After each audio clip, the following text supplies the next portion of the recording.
It's just a board, just letters and a wooden pointer, right? Tara laughed, staring at the dusty Ouija board they found in the attic of the old Dutch-style boarding house. There were 5 of them: Tara, Reno, Dika, Mita, and Aurel, final-year college students looking for thrills for their paranormal-themed YouTube channel. They didn't know that night they weren't just playing. They had opened a door that should never have been touched, because after that night, the voices from the board never stopped responding, even when they weren't touching it anymore. And one by one, they began to see the same figure, dark, faceless, but always smiling. That day, Tara brought an old Ouija board from the attic of their abandoned boarding house. Reno suggested they record a spirit summoning session for their horror YouTube channel. Everyone laughed. This was just for fun. They set up the ritual in the empty upstairs room. Candles lit, camera rolling, the board in the middle. Aurel read the opening chant from a website. They all touched the planchette. Someone, no one remembers who, asked, "What is the first name that will come?" The board moved, slowly, unevenly. H, D. Dika pulled his hand away. "Not funny. Who's pushing it?" No one answered. The board kept moving on its own. I, L. Tara felt her body go heavy. Her eyes locked onto the corner of the room. There, a figure was standing. Mita vomited blood in the corner. Aurel fainted, and their camera, filming the whole thing, stopped recording by itself at minute 6:66. The next morning, Reno reviewed the footage, but what he found was far more disturbing. The video didn't stop at minute 6:66. It kept recording for 2 more hours, even after they had all left the room. Their camera wasn't even supposed to record that long. The room looked empty, but footsteps echoed from the ceiling. Then, a shadow-like figure crawled out slowly from behind the wardrobe, whispering, "Who's next? Who's next?" Reno tried deleting the footage. Nothing worked. Even after removing the memory card, the file was still playable. That night, Tara secretly watched the video again. At timestamp 1:06:06, she saw herself standing behind the camera. But she was certain she'd never been there. The next day, Mita didn't show up at campus. Aurel tried calling, but Mita's number was no longer in service. Her WhatsApp messages turned into a single gray tick, then undeliverable. They went to Mita's house, but the family there didn't recognize the name. Even the couple living there said, "We've never had a daughter named Mita." Aurel panicked. Tara searched for old photos, but in every picture Mita should be in, there was empty space, like she'd been replaced by air. Even in their WhatsApp group of 5, now only 4 names remained. There was no notification that Mita left. Her number had never existed. Worst of all, in their Ouija board video, every time Mita spoke, only the sound of wind can be heard. And her body?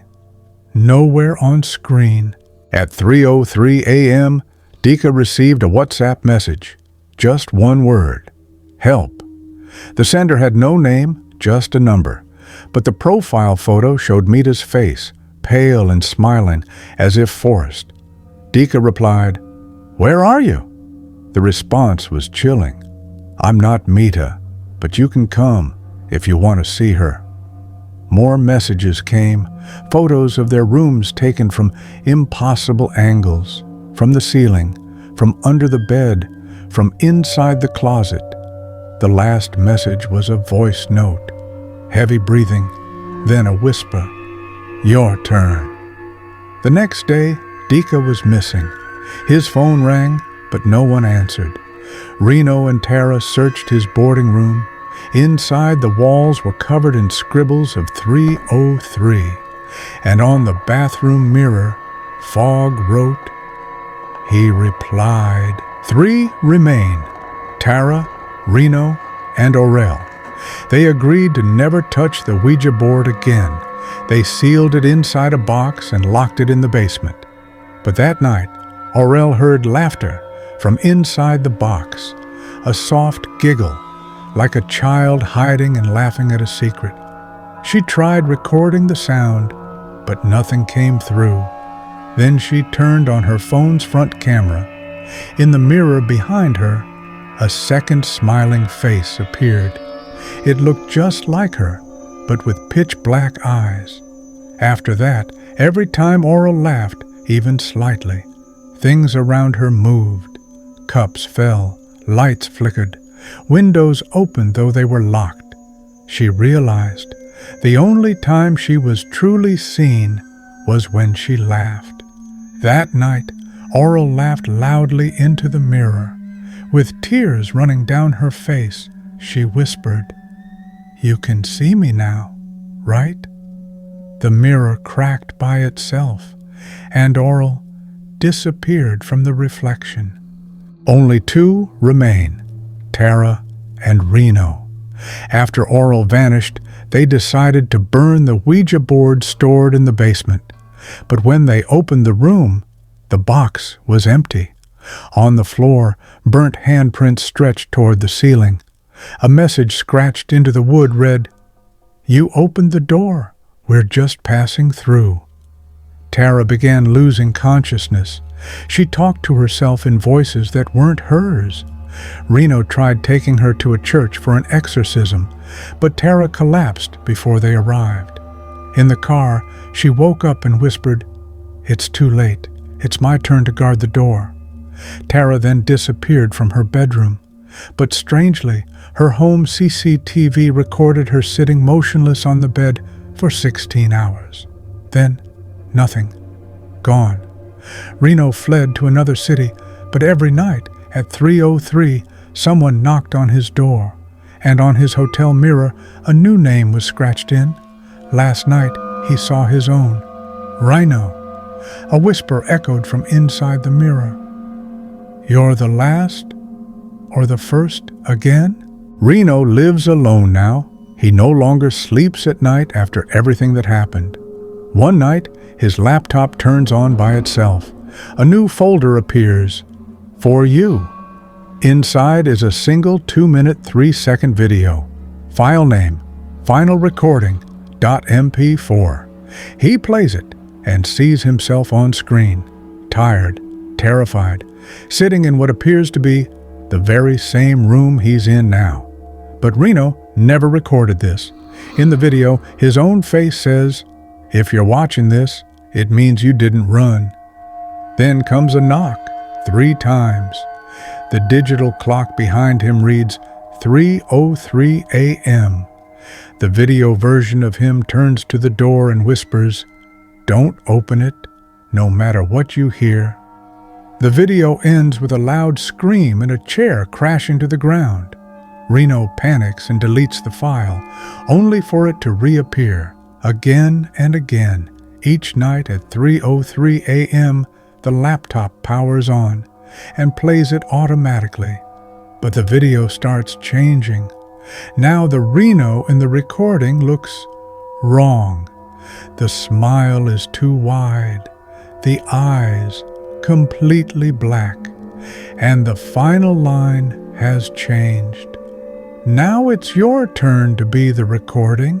Reno has lost track of time. Clocks are broken. His phone only shows 3:03, always. The bathroom mirror no longer reflects anything, not even his face.